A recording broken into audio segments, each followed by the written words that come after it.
Mes amis, je voudrais vous parler aujourd'hui quelques mots seulement de la République fédérale du Québec.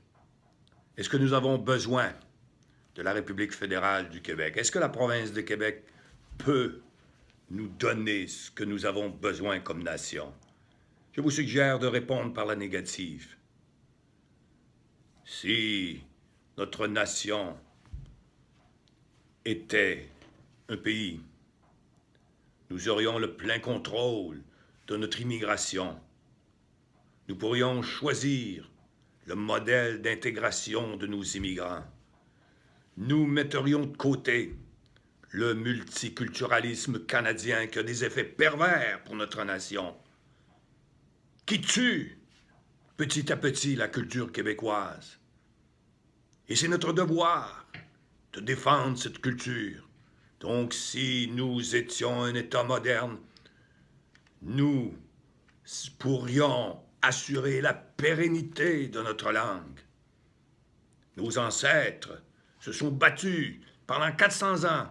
Nos arrière-grands-pères, grands-mères, nos parents nous ont laissé l'héritage le plus fantastique qui soit, la langue française, qui a survécu en Amérique du Nord grâce aux efforts de nos enfants, de nos parents.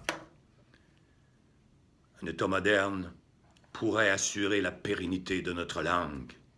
Un État moderne doit être aussi porteur d'une culture dominante donnée, d'une culture majoritaire. Ce n'est pas le multiculturalisme qui assurera la pérennité de notre culture et de notre langue.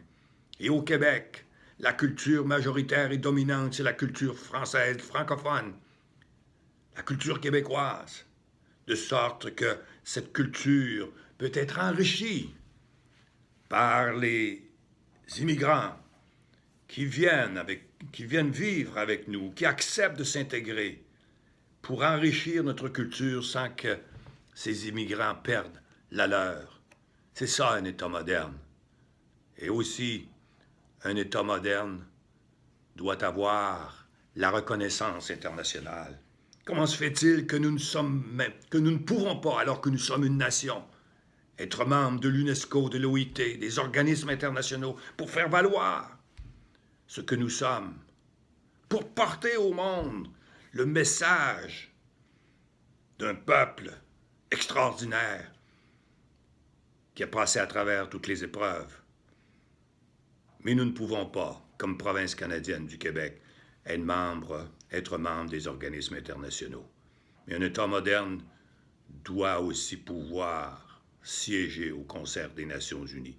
Nous ne pouvons pas le faire dans le cadre de la province canadienne du Québec. Un État moderne aussi doit avoir tous les pouvoirs politiques, juridiques, économiques et financiers. Un État moderne doit pouvoir contrôler ses importations, ses exportations, sa monnaie, son crédit, sa fiscalité. Et nous ne pouvons pas faire cela dans le cadre du Canada, comme province du Canada. Mes amis, un État moderne doit être libre. Et nous ne sommes pas libres au Québec. Le peuple québécois n'est pas libre. Nous ne sommes pas libres de contrôler nos impôts, notre fiscalité. Nous ne sommes pas libres de faire toutes nos lois, d'adopter toutes nos lois. Nous ne sommes pas libres de signer nos traités. Nous ne sommes même pas libres d'avoir des équipes sportives au niveau international qui pourraient nous faire vibrer avec nos meilleurs athlètes dans toutes les disciplines.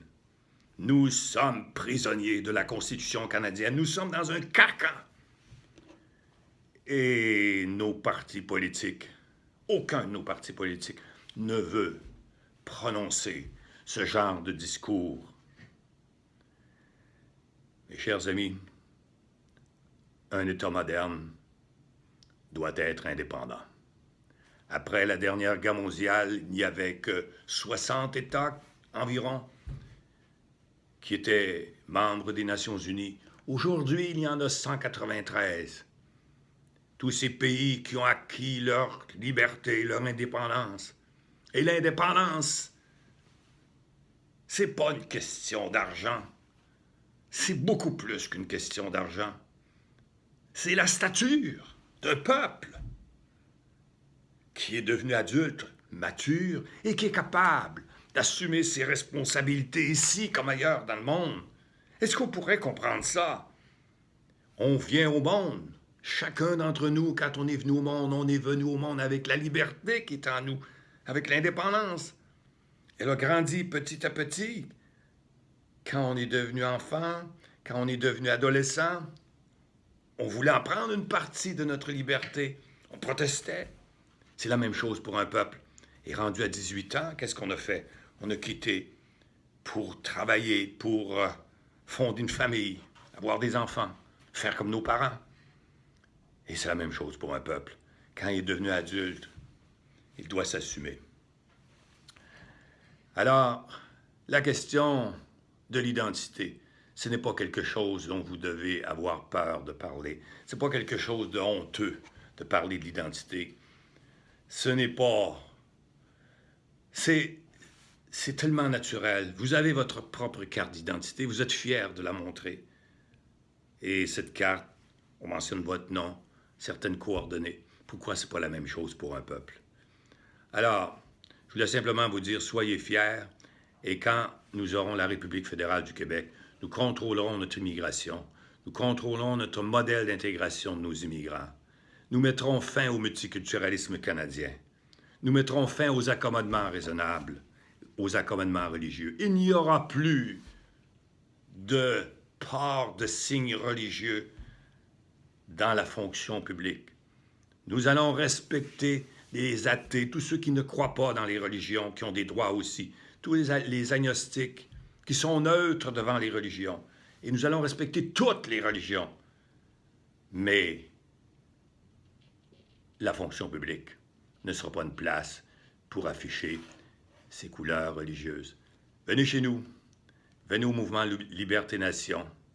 www.liberte-nation.com et on vous demandera bientôt qu'est-ce qu'on fait devant la paralysie totale de nos partis politiques, de défendre notre peuple, de défendre notre nation, de faire la promotion du maintien et de la valorisation de notre culture et de notre langue.